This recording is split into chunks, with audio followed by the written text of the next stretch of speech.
I'm here with Phil Burt, who is extraordinary bike fitter, physio, just amazing. But he's the first to admit that, well, tell us.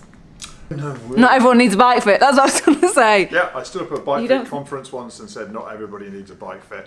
What is the reason for that, Phil? So in my book, I'll tell you a tale that Geraint Thomas once rode half a stage of a Tour de France nearly on the wrong spare bike, and he didn't even realise. So Geraint is my example of a macro absorber, which is the phrase I coined for those people as a physio I never seem to look after or have problems with, because they just seem to absorb training, absorb position. Now, does that mean Geraint was optimal? Of course it doesn't, but he didn't know and it didn't break him, yeah? So you might be that person out there, you might be riding along going, no, I'm absolutely fine. Doesn't mean you're optimal, but doesn't mean you have to go for a bike fit either, And we consider Ben Swift, who's my example of a macro adjuster, who once came to me with four bikes, and swore one of the saddle heights were different. This really fancy kit retail, which measures within 2 millimeters of accuracy. All the British cycling mechanics and Team Sky will say, no, that's the same. I had to measure it 5 times, zinning it, which is a digital measurement, and I'm saying, Ben, there is no difference. And then I leant on the saddle like this. Is this the high one?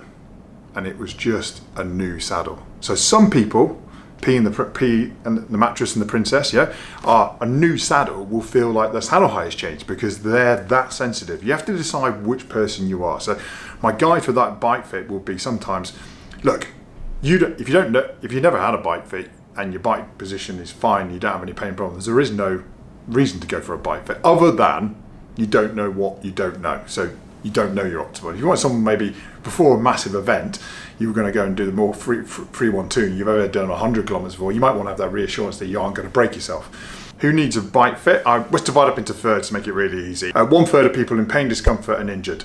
And if they are that and the pain is coming from cycling, you should invest in a bike fit. You can do all the exercise in the world off the bike and have all the treatment in the world, but if you keep going back to the thing that's causing the problem, it's going to never go away. So those group. The next third is those people who have performance goals and they want to go as fast as they can, be more aerodynamic, be more powerful, or go longer and achieve their goal. It's worth investing in a bike fit then to make sure they don't get injured and then give them that power and that aero.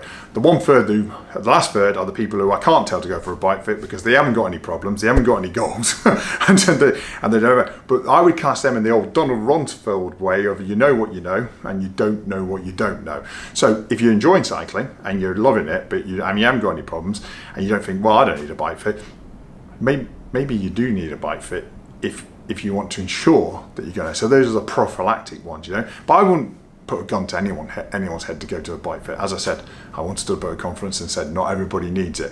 I had a person come and see me once from London all the way who loved cycling and they had some surgery and they wanted to make sure that they didn't affect their enjoyment of cycling. I kid you not, I've never seen a better position in my life and I could not change anything about their position. Hand on heart, they would make it better. And initially she said, oh, I'm a bit disappointed about that. And I said, well, I'll be changing it literally for the sake of changing it. And she said, I'm really happy now.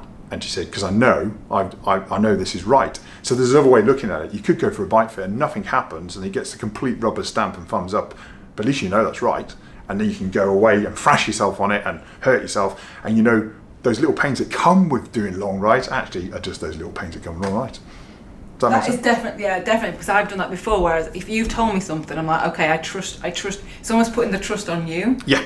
Yeah. It's like, okay, I get that then. No, exactly. So our motto here is often I say, look, I want you spending time, effort and money where it's going to make a difference. So if you come for a bike fit with us, and I suppose many other people as well, what you're going to be doing is like, no, forget about that. That's not important, because the industry tries to sell us stuff all the time.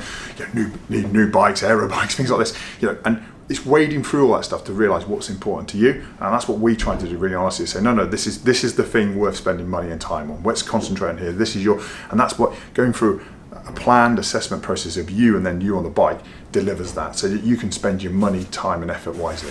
And also Phil is a physio, so I think that's like a massive point as well, so if people have got injuries or things, you understand the body and the bike together. It really helps understand the physical body, the human being that's interacting with this thing, and most importantly, I know when to refer, because sometimes the problem isn't the bike, and it might be that you have a real physical issue, and you might need a new hip or something like that, or you might need. What we aim to do is put you in the room with the right person to help you out, no matter what the issue is. Sometimes it's here, sometimes it's like go over there. Thank you so much. Right. No problem. Onto your phone now. Bye-bye. And you don't get... God almighty. So,